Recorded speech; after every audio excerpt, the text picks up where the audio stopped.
안겔로스 TV 시청자 여러분 반갑습니다. 오늘도 정말 귀한 분을 모셨는데요. 대한민국의 유명한 힙합 뮤지션이자 그 이름으로 하나님 나라에서 선한 영향력을 끼치고 계시는 범킨님을 모셔보도록 하겠습니다. 안녕하세요. 안녕하세요. 네, 네. 자기소개 부탁드릴게요. 네, 반갑습니다. 저는 가수 범키입니다. 반갑습니다. 오, 범키. 제가 항상 이렇게 음원으로만 듣다가 네. 이렇게 실제로 뵀는데 너무 동안이세요. 감사합니다. 네, 감사합니다. 오늘 인터뷰 잘 부탁드립니다. 네. 그러면 첫 번째 질문부터 드려보도록 하겠습니다. R&B 가수로 시작을 하셨는데요. 네네. 혹시 어떻게 시작을 하게 되셨는지, 또 가수를 꿈꾼 순간부터 가수가 되기까지 어떤 길을 걸어왔는지 궁금합니다. 저는 사실 그 청소년기에 되게 방황을 많이 했어요. 네. 많이 했는데, 그래서 그때 어떻게 보면 요즘 대다수의 또 청소년들이 꿈이 있냐 물어보면 꿈이 없다고 대답하거나 네. 잘 대답을 못 하더라고요. 네, 근데 저도 네. 마찬가지로 꿈이 없었다라고 얘기하고, 어떻게 보면 꿈을 가질 수 없었다라고 표현도 하는데, 아무튼 그런 시기를 보내다가 20살이 되던 해에 가수를 해야겠다고 결심을 했고, 제가 그때 미국에 살고 있었거든요. 그래서 네네. 그래서 아무튼 너무 이렇게 방황하는 시기가 너무 길어지다 보니까 내 인생을 이렇게 두면 안 되겠다 네. 하는 이제 생각이 들면서 20살에 가수가 돼야겠다 하고, 21살이 되자마자 한국에 이제 혼자 돌아와서 이제 그렇게 가수가 되겠다고 준비를 하고, 네. 진짜 감사하게도 또 1년 있다가 네. 바로 이제 계약이 되면서 그때부터 음악 생활을 시작했습니다. 그러면 혹시 이제 가수가 되시고 나선 혹시 어떤 길을 좀 걸으셨는지 궁금해요.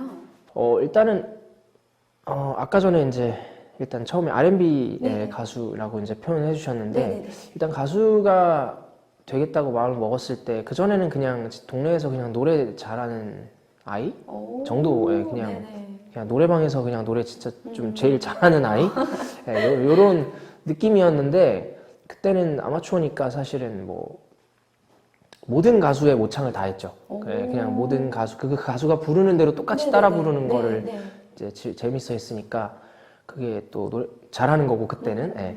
그랬는데 이제 막상 이제 프로 뮤지션이 되야겠다고 생각을 하니까 방향을 잡아야겠더라고요. 그래서 이제 제가 다른 사람들보다 더 잘할 수 있는 거, 그리고 내가 남들보다 솔직히 객관적으로 못하는 것들은 다 포기하고 조금 더 강점을 살리자 해서 이제 리듬을 좀 탈 수 있는 R&B를 시작을 했고, 그때 당시엔 R&B 보컬이 거의 없었거든요, 사실. 한국이요? 한국에 거의 네네네. 없었던 시절이라 이쪽을 뚫어야겠다 하는 마음으로 시작을 하게 되었고, 이제 힙합, R&B 이제 이런 음악을 하는 분들이 계셨던 회사, 정말 뭐 너무 유명한 나얼 형님이나 브라운 아이드 소울, 브라운 아이즈, 다이나믹 듀오 뭐 이런 그때 당시 도끼, 마이크로다 이런 친구들도 있었고, 같은 회사에 대부분이 아니라 그러니까 100%다 자기 음악을 만드는 분들, 그런 회사에 갔기 때문에 작사 작곡 능력이 전혀 없는 상태에서 갔는데, 저는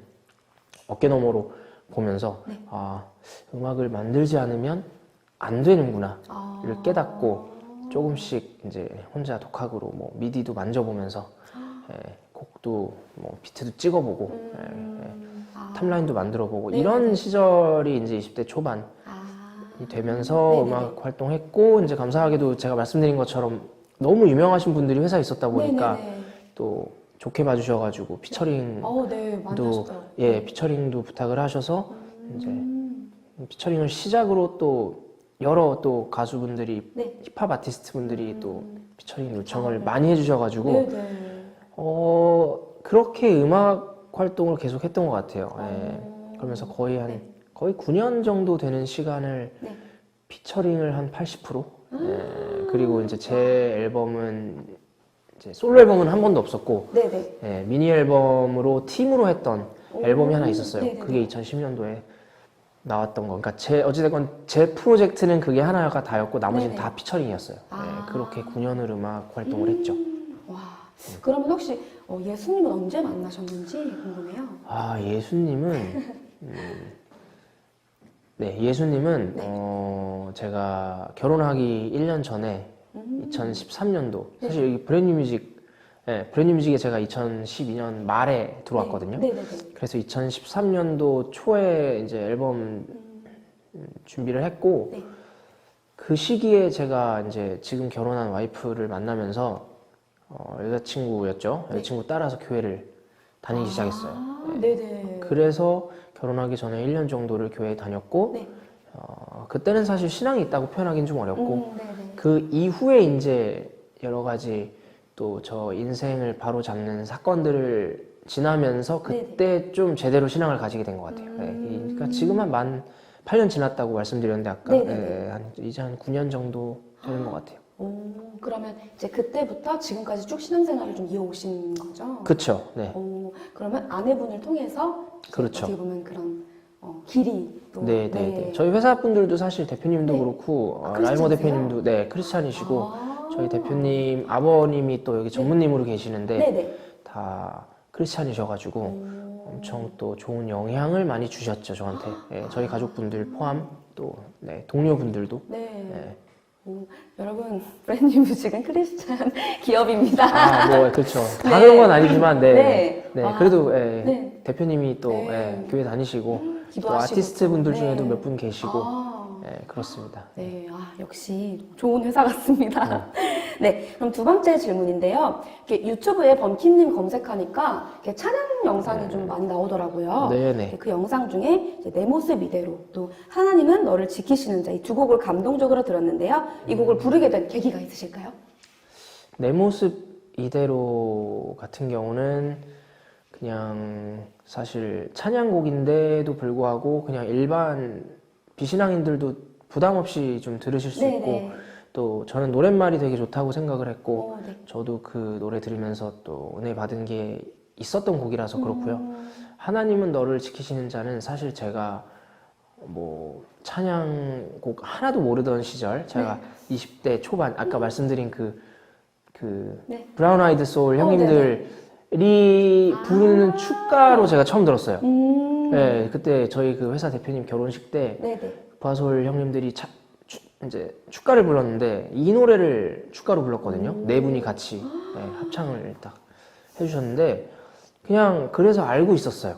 이 노래 하나만큼은 알고 있었던 곡인데 제가 이제 신앙을 갖게 되고 이제 교회 다니게 되면서 찬양할 일이 생겼을 때 이제 이 노래가 떠올랐죠. 그래가지고 이 노래를 제가 또 제 버전으로 이렇게 좀 해서 그렇게 부르게 되었습니다. 그러면 또 좋아하시는 찬양 같은 거 또 따로 있을까요? 너무 많죠. 너무 많은데 가장 최근에는 이제 나의 안에 거하라라는 찬양곡이 좋아서 또 다른 컨텐츠에서 또 찬양도 불러 드렸었고요. 그래서 최근에는 그 곡이 지금 일단 첫 번째로 떠오르는 곡은 그 곡이에요. 그래서 또 R&B 스타일이시다 보니까 젊은 분들이 굉장히 또 좋아하시는 그런 스타일로 찬양을 부르시니까 또 저도 너무 좋더라고요. 감사합니다. 네. 그러면 이제 세 번째 질문인데요. 현재 결혼을 하셨고 또 아들도 있으신 걸로 아는데요.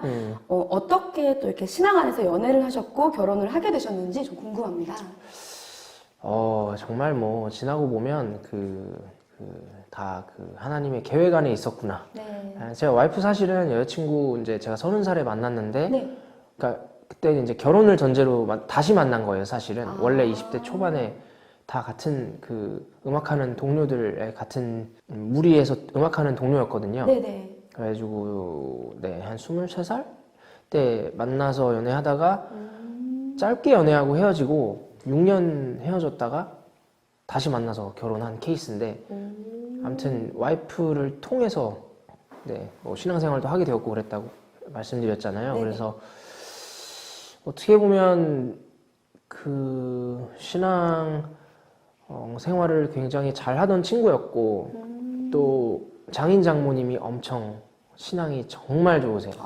장인 장모님이 사실은 1등 공신인데 저의 어떤 신앙생활의 가장 기본을 다지게 해주신 가장 1등 공신이세요, 사실은. 와이프보다도.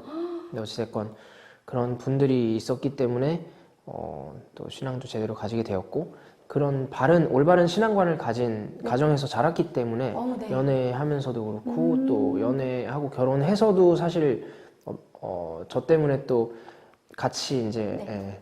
그 고난을 겪었던 시간들이 있는데 그마저도 정말 감사하게 또 은혜로 감사하게 잘 네. 지나가게 되는데 오. 아무튼 그런 관계로 잘 연애하고 결혼까지 하게 된 것 결혼까지. 같아요. 예. 너무 행복하실 것 같아요. 지금은 뭐 사실 네. 더 바랄 게 없죠. 예, 예. 그러니까요. 예.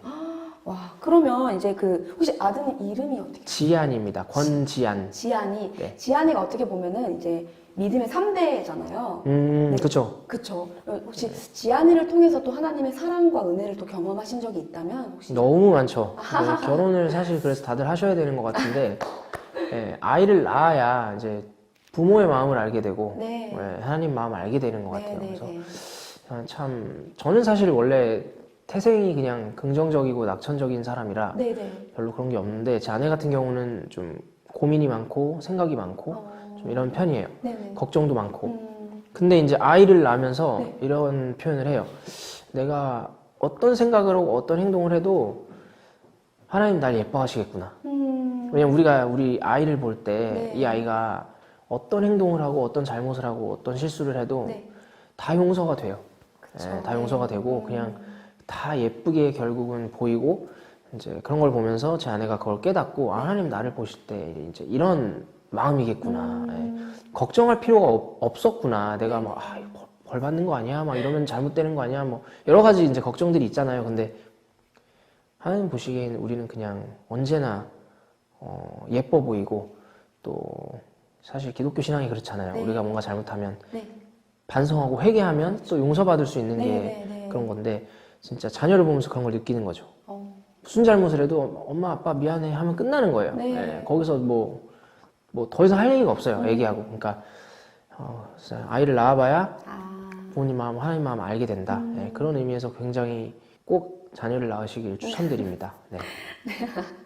네, 굉장히 이렇게 이야기만 들어도 하나님 안에서 정말 거룩하고 또 복된 가정인 것 같습니다. 네, 우리 축복합니다. 감사합니다. 네. 네, 그러면 이제 네 번째 질문인데요. 코로나 기간이 굉장히 길었습니다. 혹시 그 기간 중에 가장 힘들고 또 어려울 때가 있었다면 언제이셨는지 또 그 가운데서 하나님께서 주신 은혜가 있으시다면 어떤 게 있을까요? 코로나, 그쵸. 일단은 뭐 가장 안타까운 거는 뭐 자유롭게 네. 좀 돌아다니지 못한다는 거죠. 네, 그래서 아이들 지금은 사실 막 몇만 명 확진자가 나와도 네, 그냥 나가고 네. 예, 다들 사실 잊고 살잖아요. 네, 네. 근데 초반에는 정말 아무 데도 안 갔고요. 특히 애기 때문에 그렇죠. 예, 정말 그냥 놀이터도 못 가게 했거든요. 그냥 그런 게 제일 안타까웠죠. 사실은 어디 좀 자유롭게 못 가고 아이들한테 미안한 거예요. 그쵸, 저희는 뭐 그럴 수 있는데 네. 어른들은 아이들이 마스크를 꼭 써야 되고 어디 놀러도 못 가고 그냥 집에만 있어야 되고 이런 상황들이 좀 아이들에게 좀 미안하다는 생각을 했고 뭐 저는 사실 코로나 어떻게 보면 감사한 건데 코로나 시기에 뭐 이렇게 크게 제 하는 일에 있어서 네. 타격을 받거나 좀 어려워지거나 이런 부분은 사실은 없었어요. 그렇기 네네네. 때문에 뭐 그냥 그게 되게 감사한 부분이기도 하고요. 네. 예, 그냥 그런 것 같습니다. 네, 그래도 코로나 기간 동안 또 하나님과 더 가까워지시고 또 그 가정 안에서 또 더 시간을 보내시면서 또 좋은 시간이 되셨던 것 같습니다. 맞아요. 네. 네, 너무 좋습니다. 네, 그러면 이제 안겔로스 공식 순서인데요. 예수님께 편지를 보내는 시간입니다. 영상 편지인가요? 네, 아, 그래서 모든 분들이 하시는데 네. 정말 그냥 우리 아빠한테 보낸다고 생각하시고 편안하게 네, 여기 카메라 봐주시고 네, 한번 편지를 올리겠습니다. 네,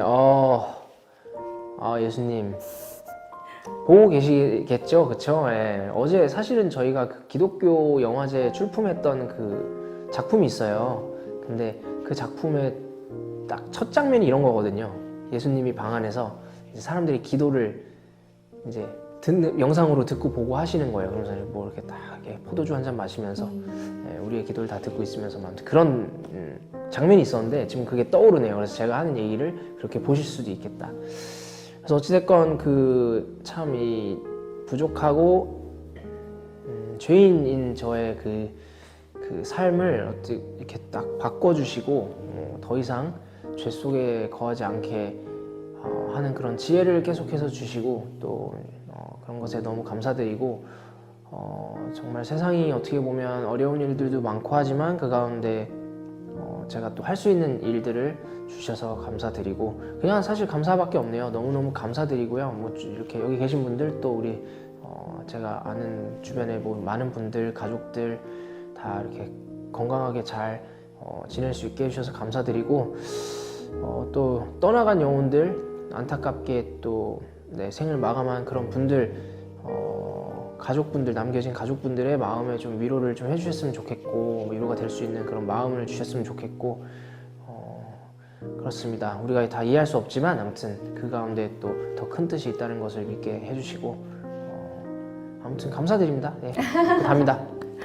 와, 네. 하나님께서 굉장히 기쁘게 받아주실 것 같습니다. 네, 오늘 귀한 간증 나눠주셔서 너무 감사드리고요. 네, 감사합니다. 네, 앞으로도 하나님의 그 뜻 가운데 정말 멋진 일들을 감당하시고 또 이런 선한 영향력으로 많은 생명들을 좀 살리는 그런 일들을 하시게 되시기를 제가 진심으로 기도드리겠습니다. 감사합니다. 저도 응원하겠습니다. 아, 감사합니다. 우리 또 마지막으로 안겔로스 TV 시청자 여러분께 한마디 부탁드릴게요. 네, 안겔로스 TV 시청자 여러분, 지금까지 범키였고요. 이런 또 정말 뜻밖의 만남과 뜻밖의 자리, 또 이런 뜻밖의 이제 촬영 방송을 통해서 좀 저희들의 진심이 느껴지고 또 여러분들이 뭔가 또 같이 깨닫는 그런 시간이 되었으면 하는 바람입니다. 네, 감사합니다. 초대해 주셔서 감사해요. 네, 오늘 나오셔서 감사드립니다.